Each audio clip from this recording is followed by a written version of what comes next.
Mari kita masuk ke hadirat Tuhan, menyembah Tuhan Yesus, anak domba Allah yang hidup, yang kudus. Bapa, layakkan kami, kuduskan kami, untuk kami ada di hadirat. Katakan, bagi Dia yang bertahta. Bagi Dia yang bertahta dan anak domba, bagi Dia yang bertahta dan anak domba,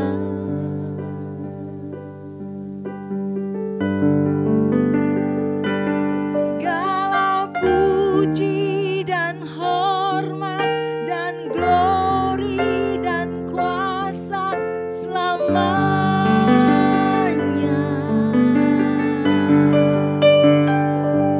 Segala puji dan hormat dan glori dan kuasa selamanya.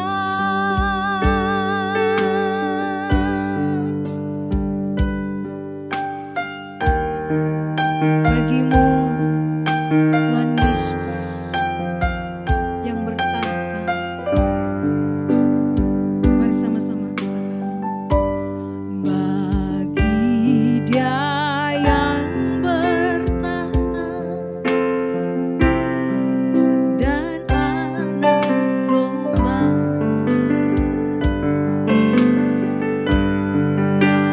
bagi Dia yang bertahta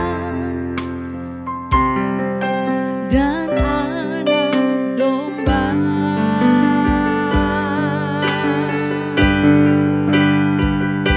segala puji dan hormat dan glori dan kuasa selamanya.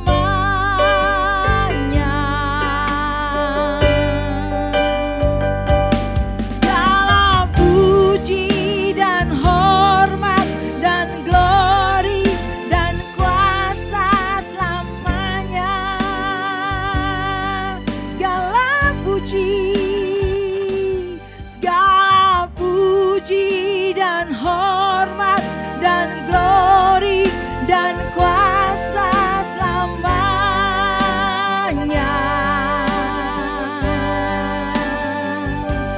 Segala puji dan hormat dan glori dan kuasa selamanya. Segala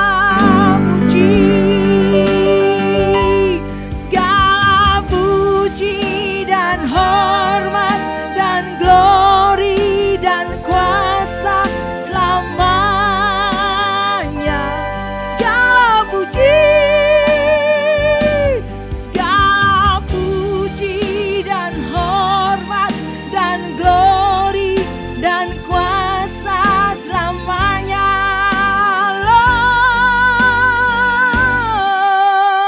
Lord, segala puji dan hormat dan glori dan kuasa selamanya. Segala puji dan hormat dan glori dan kuasa selamanya.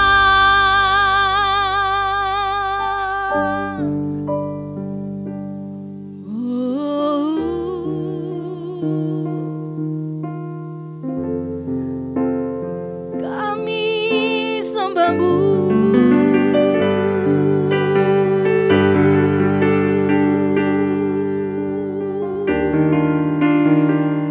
anak domba yang maha kudus, maha tinggi, maha besar. Haleluya.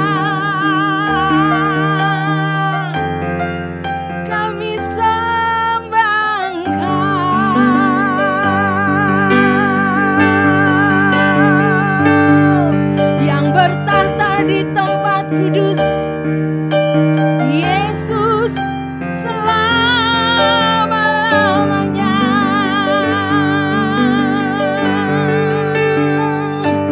Raja di atas segala raja, penguasa jagat raya, Yesus Kristus Tuhan.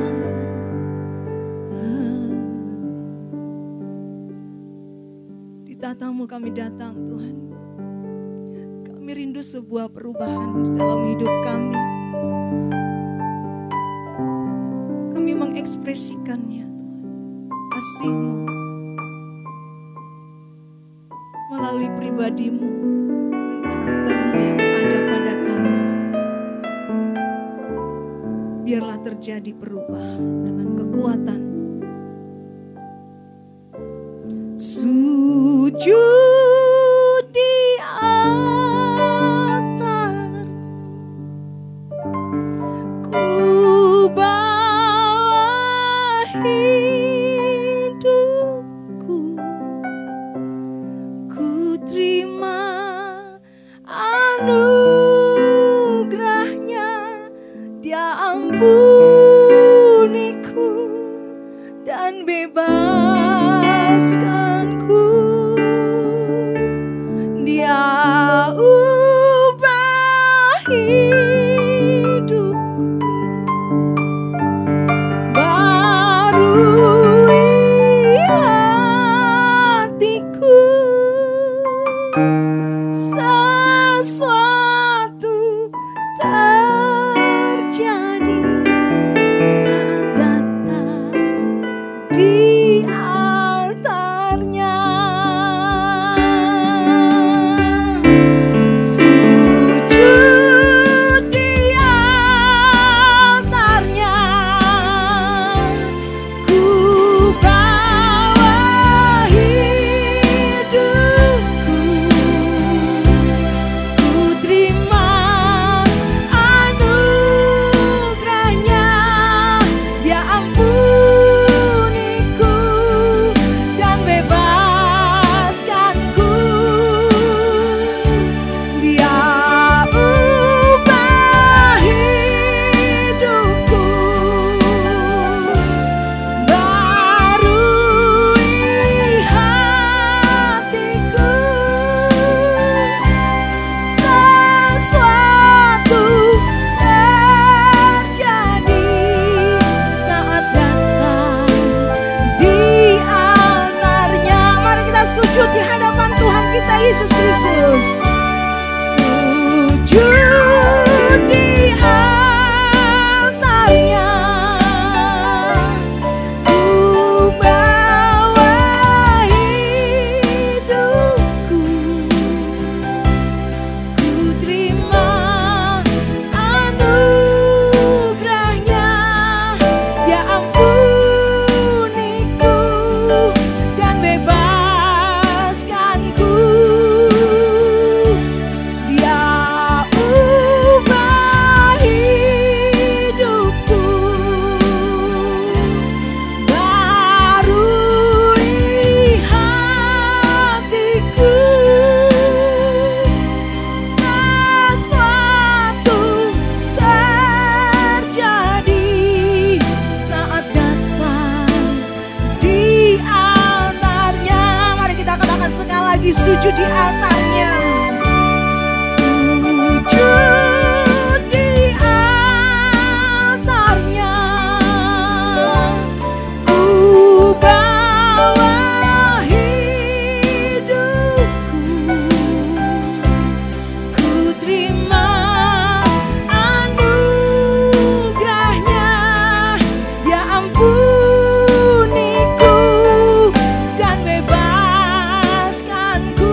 Biarlah kami berubah Tuhan dari waktu ke waktu menjadi makin serupa dengan diri-Mu Tuhan.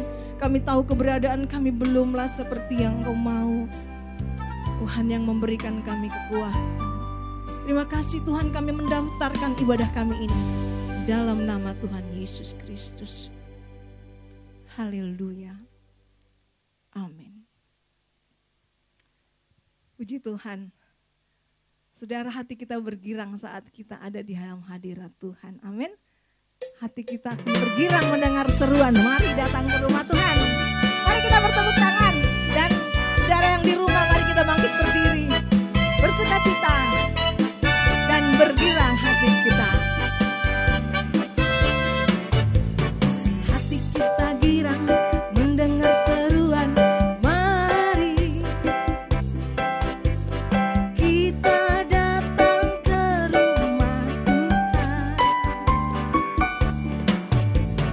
dengan nyanyian syukur, dengan sorak-sorai glory.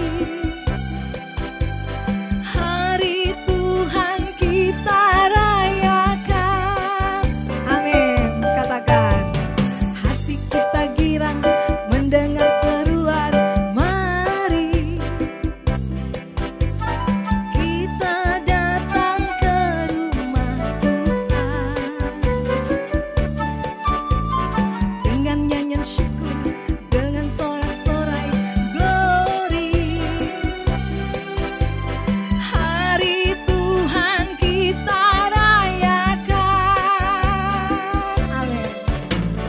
Lebih baik satu hari di rumah Tuhan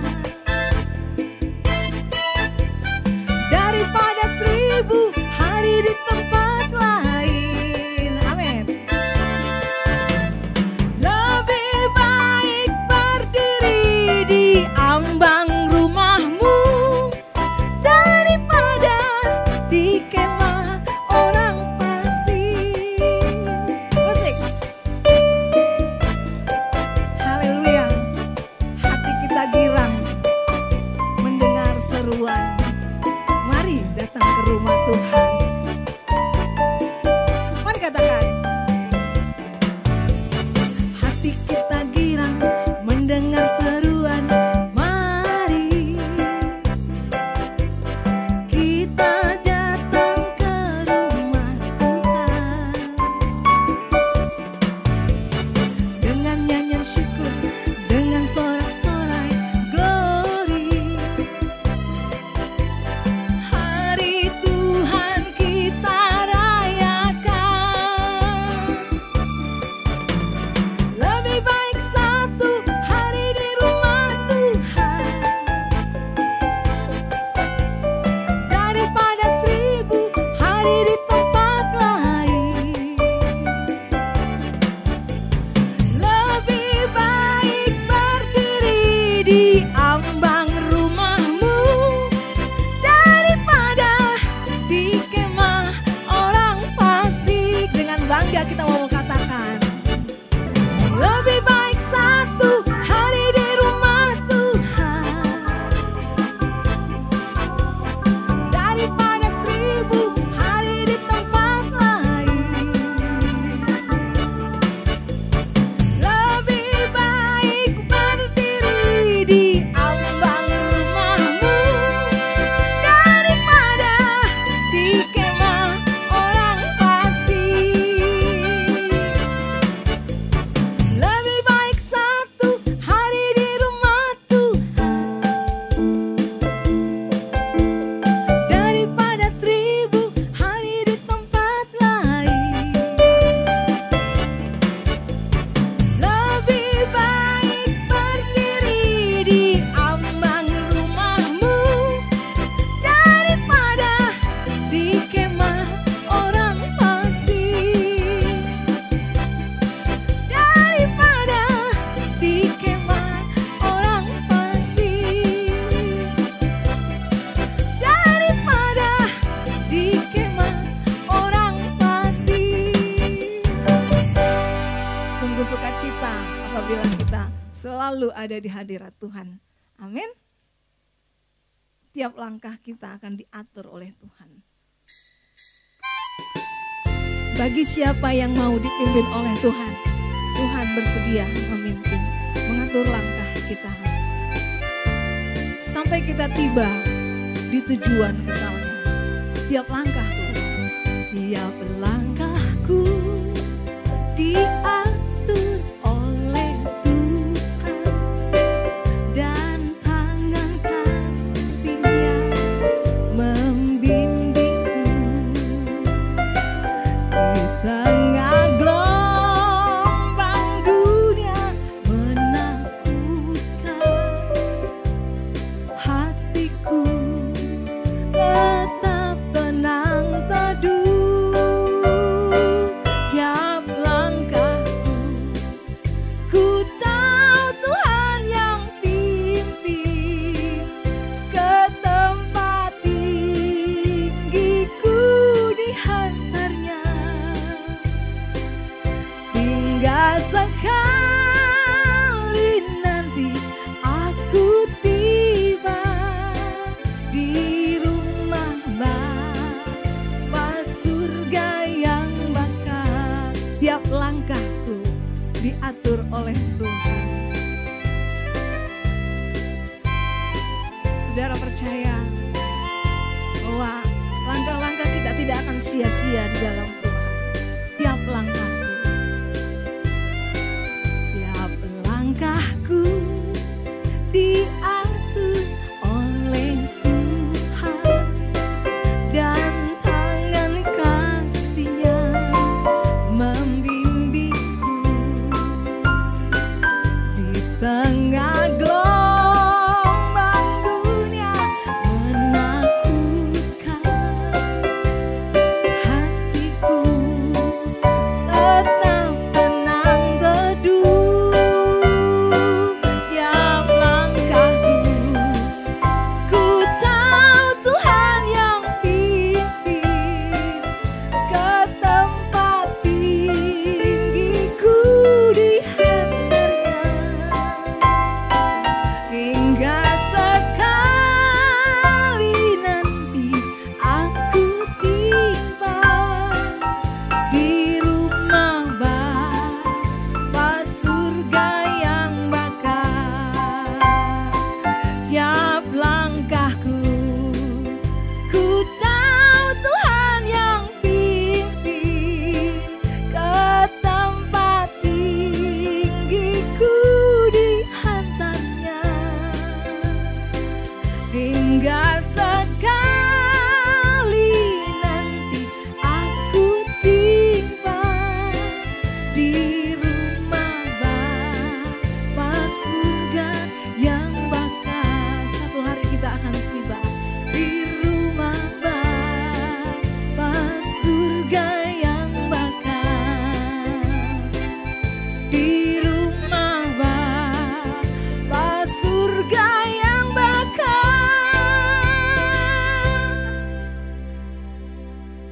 Haleluya. Kita mau siapkan hati kita untuk mendengarkan firman Tuhan. Dan kita percaya kepada Tuhan.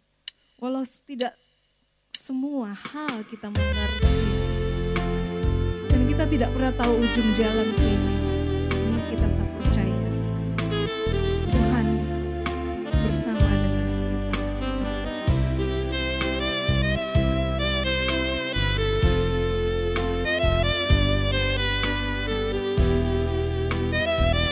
Katakan, aku percaya kepadamu walau tidak mengerti.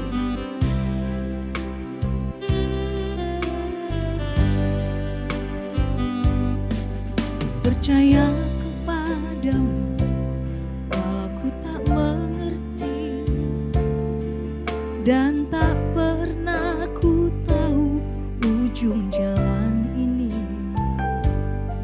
Namun ku tetap percaya Kau yang memanggilku setia, memandu langkahku berlabuh di sana. Seperti Abraham sahabatmu sampai akhir setia, dari jauh memandang negeri perjanjian.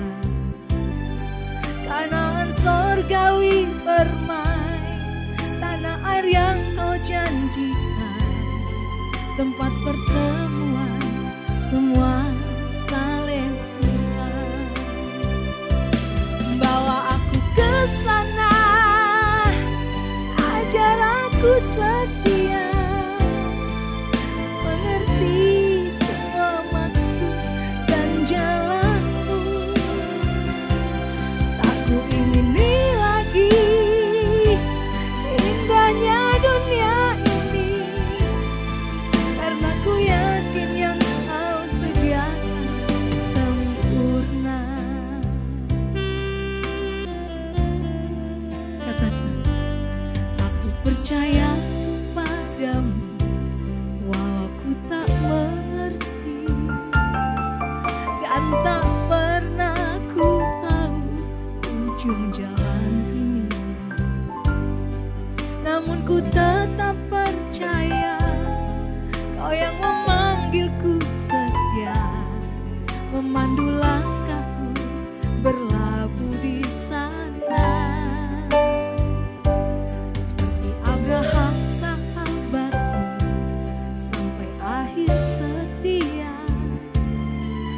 Dari jauh memandang negeri perjanjian,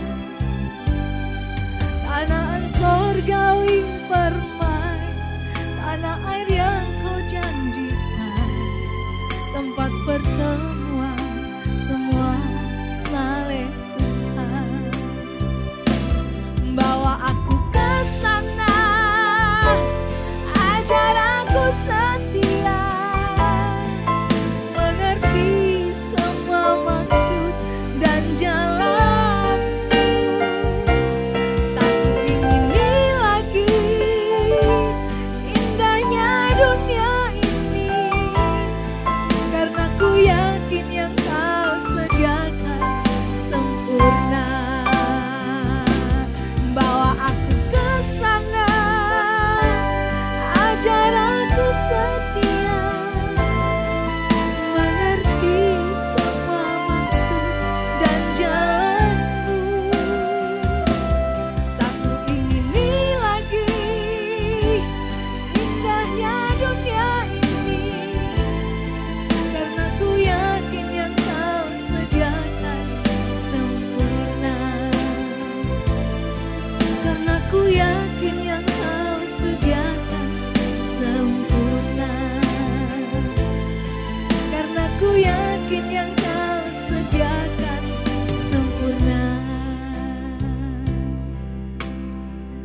Terima kasih Tuhan, Engkau yang mengurapi hamba-Mu dalam menyampaikan kebenaran-Mu kepada kami dan mampukan kami untuk menghidupi kebenaran.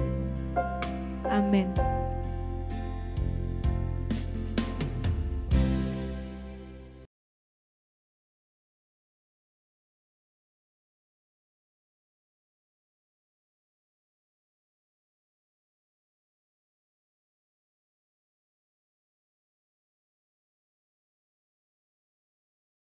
Shalom, Bapak, Ibu, Saudara sekalian. Selamat pagi, salam jumpa kembali untuk ibadah kita di pagi hari ini. Sebelum kita memulai penyampaian kebenaran firman Tuhan, mari kita berdoa. Bapa Surgawi, Bapa yang kami sembah Engkau di dalam nama Tuhan Yesus Kristus.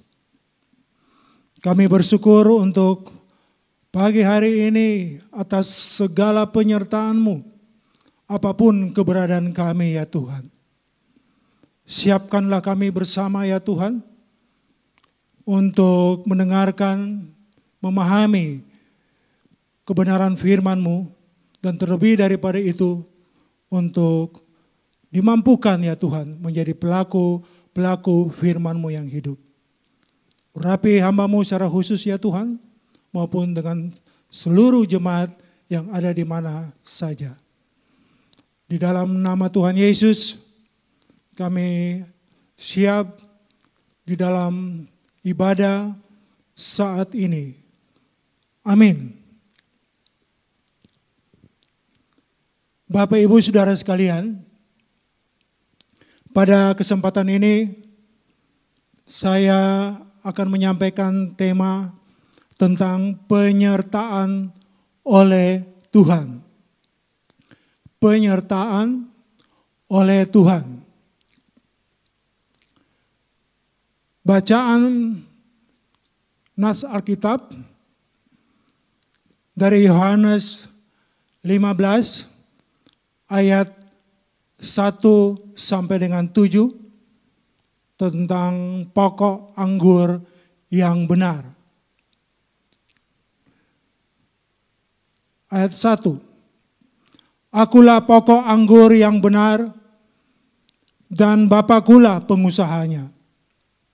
Setiap ranting padaku yang tidak berbuah dipotongnya, dan setiap ranting yang berbuah dibersihkannya supaya ia lebih banyak berbuah. Ayat 3, kamu memang sudah bersih karena firman yang telah kukatakan kepadamu. Ayat 4, tinggallah di dalam aku dan aku di dalam kamu. Sama seperti ranting tidak dapat berbuah dari dirinya sendiri kalau ia tidak tinggal pada pokok anggur. Demikian juga kamu tidak berbuah jikalau kamu tidak tinggal di dalam aku. Ayat 5, akulah pokok anggur dan kamulah ranting-rantingnya. Barang siapa tinggal di dalam aku dan aku di dalam dia, ia berbuah banyak. Sebab di luar aku kamu tidak dapat berbuat apa-apa. Barang siapa tidak tinggal di dalam aku, ia dibuang keluar seperti ranting dan menjadi kering, kemudian dikumpulkan orang dan dicampakkan ke dalam api lalu dibakar. Ayat 7, jikalau kamu tinggal di dalam aku dan firmanku tinggal di dalam kamu, mintalah apa saja yang kamu kehendaki dan kamu akan menerimanya. Demikian firman Tuhan. Saudara kekasih, dari Yohanes 15, saya tertarik dengan ayat 4 dan ayatnya yang ke-7. Ayat 4 itu ditulis, tinggallah di dalam aku dan aku di dalam kamu. Sama seperti ranting tidak dapat berbuah dari dirinya sendiri kalau ia tidak tinggal pada pokok anggur, demikian juga kamu tidak berbuah jikalau kamu tidak tinggal di dalam aku. Kata tinggallah di dalam aku ini menjadi penting, saudara kekasih, karena di situ bermakna tetaplah tinggal di dalam dia, di dalam aku, di dalam Tuhan. Sebab dengan kita tinggal, kita tetap di dalam Tuhan, di sini disampaikan akan berbuah-buah. Dan kita harus tetap tinggal di dalam Dia, di dalam Tuhan, saudara kekasih. Sehingga apa yang menjadi tujuan kehidupan kita sebagai orang percaya, langit baru, bumi baru itu akan tercapai dengan baik.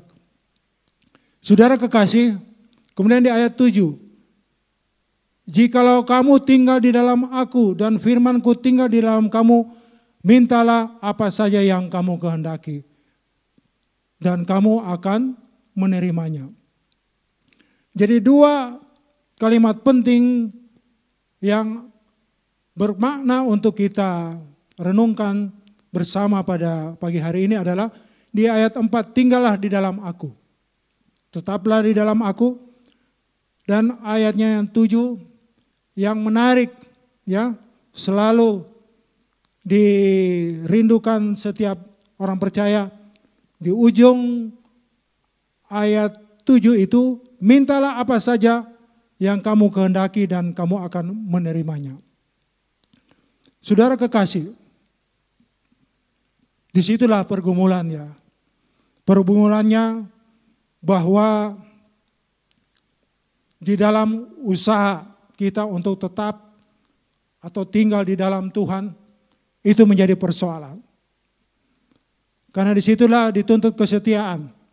Kesetiaan kita kepada Dia, Bapak, Ibu, Saudara sekalian.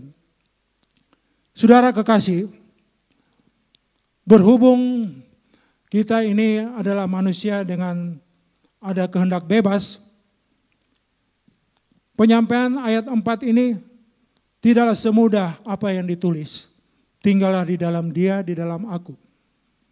Sebab kehendak bebas inilah yang merupakan ujian bagi kita, bagaimana kita benar-benar berjuang, bergumul agar sungguh-sungguh dengan serius dari waktu ke waktu kita dapat tetap tinggal di dalam Dia, di dalam mengikut akan rencana hidupnya dalam kehidupan kita masing-masing. Saudara kekasih, kerinduan dari Bapa di sorga kepada kita, apabila kita tinggal di dalam Dia, tetaplah di dalam Dia, adalah berbuah-buah. Berbuah-buah dalam kebenaran, hidup kita akan dibaharui senantiasa, saudara kekasih, dari kehidupan lama kita, dibaharui terus-menerus menjadi hidup yang baru. Saudara kekasih, di ujung terakhir ya, di ayat 7, mintalah akan diberikan. Tetapi di situ juga disampaikan, carang yang berbuah dibersihkan untuk lebih banyak berbuah, tetapi carang yang tidak berbuah dikeratnya. Jadi ada sanksi, saudara kekasih, ada sebab akibat. Karena setiaan kita tetap tinggal di dalam Dia, sehingga kita bisa dikerat, potong dan dibuang dan dibakar. Itu Anda bisa membaca di ayat-ayat awal maupun nanti di ayat yang terakhir, ayat yang ke-7. Jadi mari kita perlu sungguh-sungguh, saudara kekasih, kita berperkara dengan kondisi masing-masing kehidupan kita, saudara kekasih, apapun keberadaan kita. Untuk sungguh-sungguh ya, bagaimana mengikuti jalan Tuhan. Karena jalan Tuhan dalam tiap-tiap orang itu berbeda-beda. Setiap manusia punya keunikan tersendiri dan rancangan Tuhan pada setiap individu pun berbeda-beda. Jadi jangan pasif, saudara kekasih. Jangan cepat puas, saudara kekasih, itu berbahaya. Saudara kekasih, kenapa optimisme ini ya yang saya sampaikan ini penting, saudara kekasih, sebab dalam rencana kehadiran Bapa di sorga melalui anaknya Yesus Kristus yang telah mati bangkit, ya, itu punya rencana tersendiri, yang mana saudara kekasih, pada saat Yesus telah mati, bangkit dan naik ke sorga, apabila kita membaca di dalam kitab Wahyu 6 maupun Wahyu 5. Tapi saya di Wahyu 5, di mana di situ katakan bahwa mengungkapkan adanya meterai. Meterai ini di sini menunjukkan kepada perjalanan sejarah dunia. Jadi kondisi kita apabila kita membuka sejarah dunia, saudara kekasih, bahwa meterai di Wahyu 5 itu akan dibuka oleh Yesus, ya. Karena Dia sudah menang, saudara kekasih. Kenapa ini perlu saya sampaikan? Sebagai pembuktian bahwa kita harus serius mengikuti jalan Tuhan, ya, mengikuti apa yang menjadi kerinduan, ya, menjadi kerinduan daripada Yesus kepada murid-muridnya, begitu pula berlaku kepada kita. Saudara kekasih, terkait dengan Yohanes tadi yang ayat yang ke-7 minta akan diberikan, saudara kekasih. Kita harus hati-hati sebab di dalam Matius 10 ayat 34 jelas Alkitab mencatat Tuhan yang Yesus berkata, janganlah kamu menyangka bahwa aku datang untuk membawa damai di atas bumi. Aku datang bukan untuk membawa damai melainkan pedang. Perhatikan bahwa Tuhan Yesus datang bukan membawa damai tetapi membawa pedang. Pedang di sini dalam teks aslinya makairan yang menunjuk atau gambaran dari peperangan atau keadaan yang tidak nyaman. Nah, ini ada hubungannya dengan Wahyu 5. Di mana Tuhan membuka meterai dan dilanjutkan di dalam Wahyu 6, saudara kekasih. Kuda putih, kuda merah, kuda hitam, kuda hijau kuning, banyak anak-anak Tuhan yang mati karena namanya. Dan yang keenam adalah bagaimana situasi lingkungan terkini dan ke depan ini makin hari makin merosot. Nah itu karena Wahyu 5, materai telah dibukakan. Jadi kita ini sedang berada dalam ujung terakhir akhir zaman, saudara kekasih. Berhubung dengan penyampaian tadi di dalam Yohanes 15, khususnya ayat 4, tetap tinggallah, setialah akan segala rencana dan kehendaknya dalam kehidupan kita pribadi masing-masing. Sebab, saudara kekasih, di dalam ayatnya yang ke-7, ya, apabila kita menjadi anak-anak Tuhan, kita akan berbuah-buah terus, ya, menjadi muridnya demi untuk kemuliaan nama Tuhan.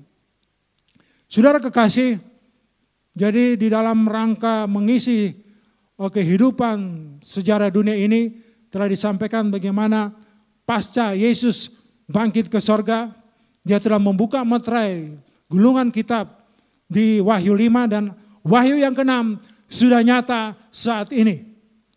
Yang terakhir dikatakan situasi lingkungan, ya, di Wahyu 6, di mana yang pertama adalah situasi kuda putih, kuda merah, kuda hitam, kuda hijau kuning, anak-anak Tuhan yang mati karena namanya, serta situasi lingkungan sekarang yang makin buruk.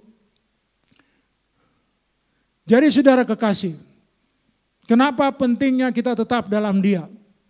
Di dalam Lukas 12 ayat 50, Yesus sendiri mengalami situasi seperti itu. Bahwa di situ dia katakan, Lukas 12 ayat 50, saudaraku, aku harus menerima baptisan dan betapakah susahnya hatiku sebelum hal itu berlangsung. Baptisan di sini adalah kematian dari penderitaannya di kayu salib. Baptisan yang sama yaitu penderitaan juga akan dialami oleh orang-orang percaya. Sehingga pembuktian bahwa kita terpanggil, tetap setia, tetap tinggal di dalam Dia, harus saya katakan mengalami juga penderitaan seperti Dia. Saudara kekasih, penderitaan ini yang dimaksud adalah bagaimana kita berjuang semaksimal mungkin. Cara hidup kita yang lama, yang jauh dari rencana Tuhan itu, kita kikis, kita potong, kita buang. Itulah penderitaan yang dimaksud oleh Tuhan Yesus di dalam penyampaiannya tadi di Lukas 12 ayat 50. Saudara kekasih, jangan khawatir saudara kekasih. Tuhan pasti mengkonkretkan penyertaannya. Penyertaannya karena begitu saat kita menghadapi penderitaan demi penderitaan. Contohnya seperti apa? Masalah ekonomi rumah tangga, masalah hubungan kerukunan keluarga sendiri, keluarga besar di rumah masing-masing, kondisi bagaimana jemaat terhadap gereja, para aktivis tentang pelayanan yang baik seperti apa, dan kondisi apa saja, saudara kekasih, semuanya itu membawa kita kepada perbedaan-perbedaan yang akhirnya bisa menimbulkan pertentangan dan mengakibatkan suatu kondisi penderitaan. Tapi biarlah semua yang dimaksud daripada Tuhan Yesus adalah penderitaan demi untuk mencapai rencana Tuhan terhadap diri kita masing-masing. Bagaimana rancangan Tuhan terhadap diri kita masing-masing dapat terwujud. Sehingga kita harus meninggalkan cara hidup kita yang lama. Berbuahlah sehingga jangan sampai dikerat. Saudara kekasih, sejak Tuhan Yesus bangkit naik ke sorga, Dia sudah mengambil segala pemerintahan surga dan dunia ini. Ingat, Dia telah mengambil pemerintahan surga dan dunia ini, saudara kekasih. Setialah, tetaplah di dalam Dia. Saudara kekasih, kalau berbicara bagaimana penderitaan itu, tidak lain adalah untuk mencapai suatu kesempurnaan. Ya, kesempurnaan di mana kita dipersiapkan benar-benar untuk menjadi sempurna, untuk memerintah bersama dengan Dia seperti di dalam Wahyu 5, tapi yang di ayat yang ke-9, saudara kekasih. Ya, kita menjadi sempurna dan memerintah bersama dengan Dia.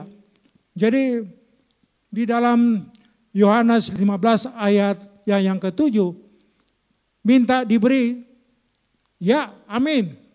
Tetapi lebih daripada itu, karena minta dan beri dalam konteks yang rutin, kehidupan kita itu adalah hal-hal sifatnya jasmani yang sebatas fana. Tetapi lebih daripada itu, bagaimana Tuhan mau menyertai sehingga di dalam Wahyu 5 ayat 9 benar-benar kita memerintah bersama dengan Dia. Saudara kekasih, apabila ayat 7 kita lanjutkan bagaimana minta akan diberi, bagaimana penyertaan Tuhan itu dinyatakan. Saya ingin sampaikan bahwa tak selalu berkat itu adalah penyertaan Allah, saudara kekasih. Kita hati-hati, karena berkat juga bisa dari dunia ini, dari pekerjaan-pekerjaan iblis. Ya, bisa. Jadi tanpa menjadi anak Tuhan pun, kerja keras, ada tanggung jawab, tabur tuai dalam kenyataannya, kita juga bisa diberkati. Jadi tak selalu berkat itu adalah penyertaan Allah. Kita harus berkat dalam rencana penyertaan Allah, tapi bukan penyertaan iblis. Itulah tipu daya di dunia ini yang kita harus waspadai. Tipu daya atas segala berkat atau puncaknya kekayaan itu sendiri. Karena apabila kita keliru di dalam menyikapi berkat itu, kita adalah seperti penyembah-penyembah iblis, saudara kekasih. Saudaraku, iblis memang sifatnya hanya keselamatan yang lahiriah, saudara kekasih. Sifatnya kedagingan, tetapi keselamatan dari Tuhan tidak berfokus kepada makan dan minum, tetapi kebenaran, damai sejahtera, dan sukacita oleh pekerjaan kuasa Roh Kudus. Saudara kekasih, penderitaan itu bagaikan suatu aniaya, ya. Jadi semacam aniaya ya yang dibiarkan Tuhan, seolah-olah dibiarkan Tuhan, ya. Barulah Tuhan turun tangan, saudara kekasih. Jadi penderitaan pemurnian Tuhan agar orang-orang itu, anak-anaknya menjadi kudus, tidak bercela, tidak dikerat seperti di dalam Yohanes 15 tadi. Saudara kekasih, banyak sekali contoh-contoh penderitaan yang bisa secara detail disampaikan di sini seperti kesehatan tubuh, saudara kekasih. Jadi kita harus bertanggung jawab terhadap kesehatan tubuh kita. Jangan mudah sakit-sakitan, saudara kekasih. Sebab kalau kita sakit-sakitan, rencana Tuhan untuk menjadikan kita kemuliaannya terhalangi, terbatalkan oleh karena sakit penyakit yang kita derita, saudara kekasih. Itulah contoh-contoh sehingga saudara kekasih, dengan menjaga kesehatan kita, kita harus kendalikan kehendak bebas kita, ya, kendalikan kehendak bebas kita untuk lebih disiplin, ya. Sebab apa yang kita tabur di dalam makan minum yang tanpa kontrol, ya, itu akan berakibat buruk terhadap kondisi kesehatan kita. Jadi saudara kekasih, kita harus hargai tubuh kita, ya. Dengan kesehatan tubuh yang baik, seseorang menghargai tubuhnya, ya. Jadi Tuhan Yesus mati di kayu salib bukan saja menembus jiwa umatnya agar masuk ke sorga, tetapi ia juga menembus tubuh kita agar prima, ya, segar senantiasa sampai rencananya untuk panggil kita untuk mengkaryakan rencana Allah dalam kehidupan kita masing-masing. Saudara kekasih, sekali lagi hargailah tubuh kita. Saudara, penderitaan itu dalam pemikiran lain adalah bagaimana kita harus membaharui, ya, hidup kita, cara hidup kita, saudara kekasih. Yang sering kita sebut dengan lahir baru terus, ya, saudara kekasih. Kapan batasnya? Ya, sampai saat kita meninggal, saudara kekasih. Terus kita harus baharui. Karena dihubungkan dengan Yohanes 15 yang tadi, apa yang diminta diberi, biarlah kita minta mujizat yang terbesar. Bukan tentang jasmani, saudara kekasih, tetapi kita dapat mampu berubah, lahir baru dari waktu ke waktu. Itulah mujizat yang terbesar yang dirindukan oleh Tuhan terhadap diri kita masing-masing. Saudara kekasih, tapi ada satu contoh yang menarik tentang kehidupan Paulus. Sebagai murid Tuhan, rasul yang menonjol, ya, di zamannya waktu itu, tentang duri dalam daging yang dia alami. Jadi Paulus dengan segala hasil pelayanannya, kehidupan pribadinya yang berkenan kepada Tuhan, tetap duri ada dalam daging, saudara kekasih. Tetap ada masalah untuk kita siasati, bersyukur senantiasa agar di dalam duri yang seperti Paulus rasakan itu, ia tetap memandang kerajaan Allah, memantapkan pandangannya kepada kerajaan Allah. Itulah yang sepatutnya menjadi contoh kepada kita secara konkret selain Yesus sendiri. Paulus bisa menjadi contohnya, saudara kekasih. Jadi inilah yang saya sampaikan tadi tentang sejarah dunia. Di dalam Wahyu 5 materi akan dibuka karena Yesus yang buka kondisi sejarah dunia yang di ujung terakhir akhir zaman ini, di mana Tuhan merencanakan kita menjadi anak-anaknya yang akan turut memerintah. Di dalam Wahyu 5 ayat 9 itu bisa terjadi. Jadi kalau rencana dari Bapa di sorga kepada setiap anak Tuhan itu tidak pernah gagal. Yang gagal adalah respon kita. Karena kebebasan, kehendak bebas kita disalahgunakan, tidak dikendalikan dengan baik, ya. Sehingga kita terpuruk, ya.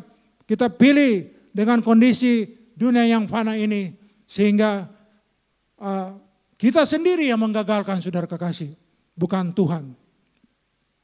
Saudara kekasih, tentang penyertaan Tuhan itu yang tadi disampaikan, sehingga secara mendetail, secara rinci kita harus ya bersekutu kepada Dia pribadi lepas pribadi. Kita biasakan untuk bergantung kepada Allah, bukan bergantung kepada gereja, organisasi, bahkan pendeta, aktivis sekalipun, saudara kekasih. Ini penting untuk kita, sehingga disitulah teruji ada kemauan untuk berubah, kemauan untuk bertobat, sehingga rencana Tuhan dapat dinyatakan dalam kehidupan kita masing-masing, saudaraku. Saudara kekasih, jadi ditekankan tadi di dalam Yohanes 15 itu, apabila tidak berbuah akan dikerat. Saudara kekasih, ini penting sehingga kita harus sungguh-sungguh serius, ya, serius untuk tetap setia di dalam Dia, tetap tinggal di dalam Dia, bagaikan pokok di dalam setia di dalam pokok anggur. Ranting-ranting kita sebagai ranting-ranting harus tetap tinggal di dalam Dia. Ya, saudara kekasih. Saudara kekasih, penderitaan yang dialami orang percaya bisa menjadi alat dalam tangan Tuhan, mengokohkan iman percaya kita, saudaraku, memurnikan motivasi kita, pengiringan kita kepada Tuhan. Ini penting. Jadi hidup kita, hati kita harus murni motivasinya untuk mengikuti Yesus. Saudaraku, dari seluruhnya ini terlihat, terasakan suatu penampian ya, saringan bagi kita semua orang-orang percaya. Jadi penampian itu bisa pertama oleh karena pengaruh dunia yang jahat ini. Kemudian saudara kekasih, kedua, pengenalan bisa kepada aniaya non fisik. Kalau fisik mungkin kurang ya, karena hak asasi manusia, tapi non fisik. Kebutuhan sana sini dihalang-halangin, karier dihalang-halangin karena bercampur dengan orang-orang bukan percaya kepada Tuhan Yesus Kristus. Dan yang ketiga, yang ini menjadi persoalan juga di lingkungan kita, di lingkungan gereja adalah melalui pengajaran yang sesat, sehingga transfer atau semangat spirit dari roh-roh daging kemanusiaan yang hanya sementara itu, yang jahat itu, sungguh-sungguh bisa menampi kita lolos atau tidak. Saudara kekasih, itulah bagaimana pembuktian ya, kondisi kenyataan di dalam penyertaan Tuhan di dalam kehidupan orang percaya. Jadi di dalam Yohanes 15 itu diminta bagaimana kita ya, bagaimana kita harus berbuah. Sebab di Yohanes 15 itu cara yang berbuah dibersihkan untuk lebih banyak berbuah lagi. Tetapi cara yang tidak berbuah dikeratnya. Banyak orang sering tidak memedulikan keadaan diri mereka di hadapan Tuhan. Apakah mereka termasuk cara yang berbuah atau tidak? Apakah kita termasuk cara yang berbuah atau tidak? Mari kita koreksi kita masing-masing. Kita harus peduli dan sungguh-sungguh.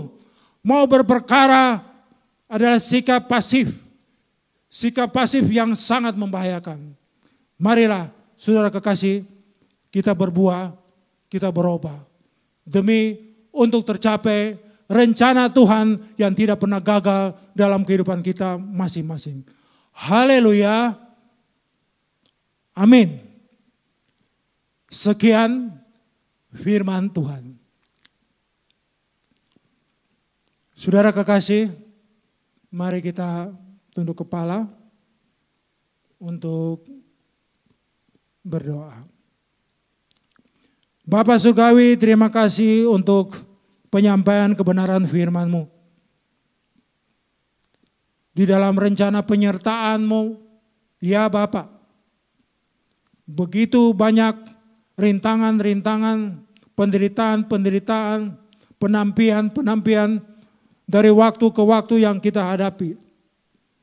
Tapi biarlah dengan Roh Allah Roh Kudus berbicara terus di pikiran perasaan jamah setiap kami untuk bisa ya Bapa.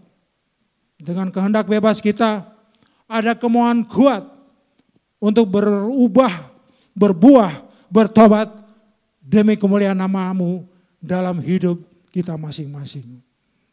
Demikianlah Bapa, harapan doa ini biarlah sungguh-sungguh jemaat-Mu dibaharui di masa-masa yang mendatang.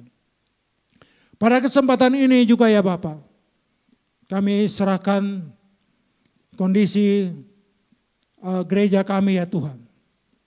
Jemaat-Mu dalam kondisi apapun ya Tuhan. Terutama yang mengalami masalah-masalah tertentu, entah sakit penyakit atau masalah-masalah lain, di dalam nama Tuhan Yesus. Ada kesembuhan, ada solusi, ada jalan keluar.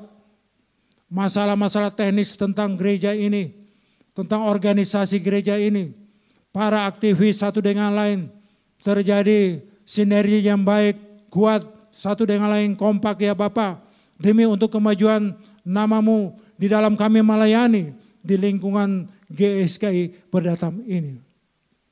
Ya Bapa, banyak ya Bapa pengharapan-pengharapan yang tidak dapat kami sebutkan satu persatu di tempat ini.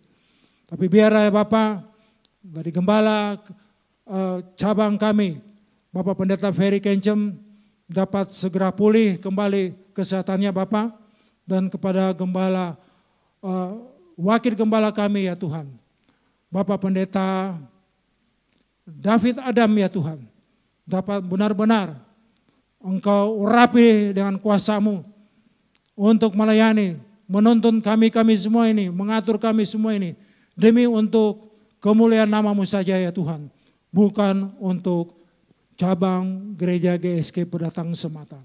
Terima kasih ya Bapa, kami siap ya Tuhan menjadi pelaku-pelaku firman-Mu yang hidup. Bukan hanya di pikiran perasaan saja, tetapi menjadi rema, nyata, hidup. Firman itu membaharui kami dalam hidup kami masing-masing. Di dalam nama Tuhan Yesus kami sudah berdoa. Amin. Saudara kekasih, mari angkat kedua tanganmu. Kita akan menerima berkat dari Bapa di sorga. Kiranya anugerah berkat dari Allah Bapa dengan persekutuan anaknya yaitu Yesus Kristus Tuhan, dengan kuasanya Roh Allah Roh Kudus hadir, nyata, menyertai kita sekalian saat ini sampai selama-lamanya. Haleluya. Amin. Mari sama-sama kita katakan, sebab hanya Engkaulah yang mempunyai kuasa. Sebab hanya Engkaulah yang mempunyai kuasa.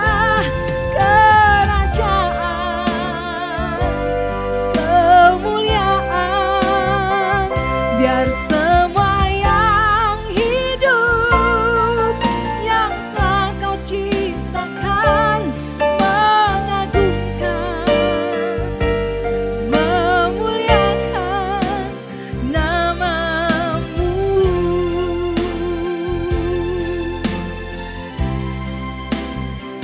Sebab hanya Engkaulah yang mempunyai kuasa.